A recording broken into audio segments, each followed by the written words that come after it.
So today we're going to continue to take a look at a scenario where all 50 US states become independent countries. This is going to be part 3 of this series, and the series is actually doing quite well. So thank you again for all the support on the last 2 videos. Now before we get into this scenario, please leave a like and subscribe to the channel if you're new. All the support is greatly appreciated as we try to reach our goal of 5,000 subscribers by the end of this year. So yeah, let's get right into the scenario. So in the last video we saw another large northeastern war break out, and we saw Michigan form kind of an empire. We also saw Texas annex all of Arizona.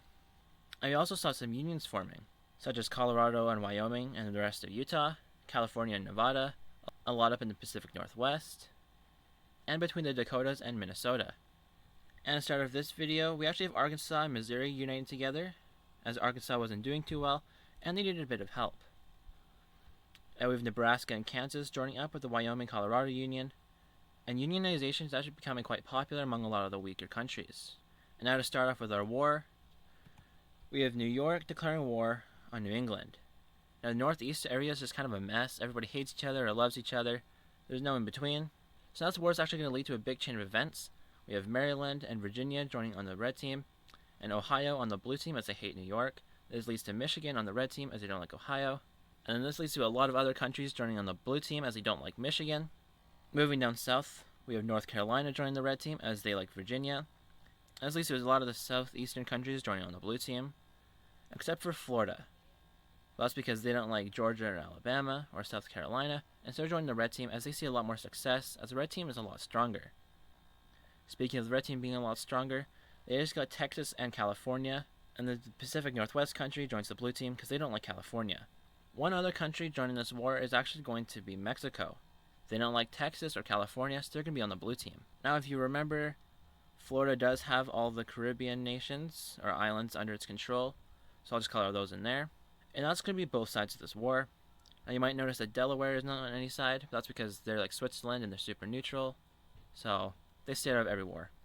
Or at least they have been. Now to start things off, we have New York pushing to New England, taking out Connecticut and Massachusetts, and pushing up to New Hampshire and Vermont. Pretty soon it's really just Maine left, and so they surrender, because this isn't a very powerful country, and New York is just looking for some extra land. Elsewhere, Michigan, New York, and Virginia push into Ohio, and North Carolina and Virginia push into Kentucky and Tennessee. Florida moves into Georgia and Alabama and Mississippi, and North Carolina moves into South Carolina. Texas moves into Arkansas, and Michigan starts a campaign into Minnesota, as well as Iowa. California begins to move up the Oregon coast, and we actually have Mexico pushing into Texas slightly, and the reverse happening further north. So as I said earlier, the red team is a lot more powerful, having countries like Texas and California and Florida, as well as New York and Virginia, and even Michigan. Really all of the red team is just the most powerful countries, so it probably won't go too well for the blue team. Carolina and Georgia meet up in South Carolina, forcing the country to surrender, and from there they continue to push into Georgia, as well as Tennessee. Eventually Georgia surrenders, Florida is able to focus on Alabama. Pretty soon that country surrenders too.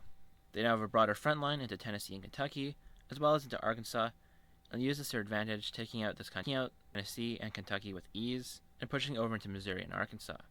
The red team's campaign into Ohio, Illinois, and Indiana is going quite well, as the country is nearly capitulated. It is about now that they'll surrender, and Michigan continues to push into Iowa, as well as Minnesota and the Dakotas. California has captured all of Oregon's coast and is moving up into Washington state, eventually reach Seattle and the Canadian border. With their coast gone, the Pacific Northwest country is very crippled and they're not doing very well. With that, California continues to push in to a collapsing country. Texas and California move into what used to be Utah, taking out the rest of this area with ease, and pushing up into the Pacific Northwest and westward into Colorado and Wyoming. Eventually, Texas fully liberates themselves, pushing out Mexico, and pushing across the border to Mexico themselves. We have Florida making a landing in the Yucatan Peninsula, and this goes quite well for them, until they are eventually stalemated about here. Mexico wasn't really anticipating an invasion from this area, so they weren't very ready, but eventually they are mobilized, and Florida stopped about here. After a few more weeks of fighting, Iowa surrenders, and not soon after that, so does Missouri. Michigan continues their campaign into the Dakotas and Minnesota, eventually taking over all of the area that used to be Minnesota, and pushing into both Dakotas. I know I keep saying both Dakotas, but you guys know what region I'm talking about. Technically it's just one Dakota. Pretty soon the Dakota country does surrender, as they have lost all their land. And Texas launches a campaign into the central country. I don't really know what to call this one. After many more weeks of fighting, the blue team finally decides to surrender after losing a lot of land, and they're going to make peace with Mexico, as well as all these other blue countries. Okay, and so here's that peace treaty. We see that the red team got a lot of land. Starting up here in the northeast where the war technically started, New York took over almost all of New England, except for Maine, went over to Canada, as they weren't good by themselves. Maryland wasn't able to take any land, as they didn't border any blue team countries. New York, Virginia, and Michigan took a lot of land out of Ohio. North Carolina annexed all of South Carolina and some of Tennessee. And Michigan took land out of almost all neighboring nations. A lot of these central blue team countries united together, as after this war they were not doing too well. Moving on down south, we see that Florida annexed all of Georgia and Alabama and Mississippi, and some of Arkansas, and as well as the Yucatan Peninsula. Texas and California split Utah, and took a lot of land out of the Central Union here too. And Texas also got some land out of Mexico, out of the two areas that they invaded. And lastly, California took over the Pacific Northwestern countries' coastline, as that was really what they wanted. With these other blue team countries, we could see some unifications in the future, as none of these countries are really that strong. So now there's a lot of countries that are actually allied together, but I don't think I've ever actually shown that here.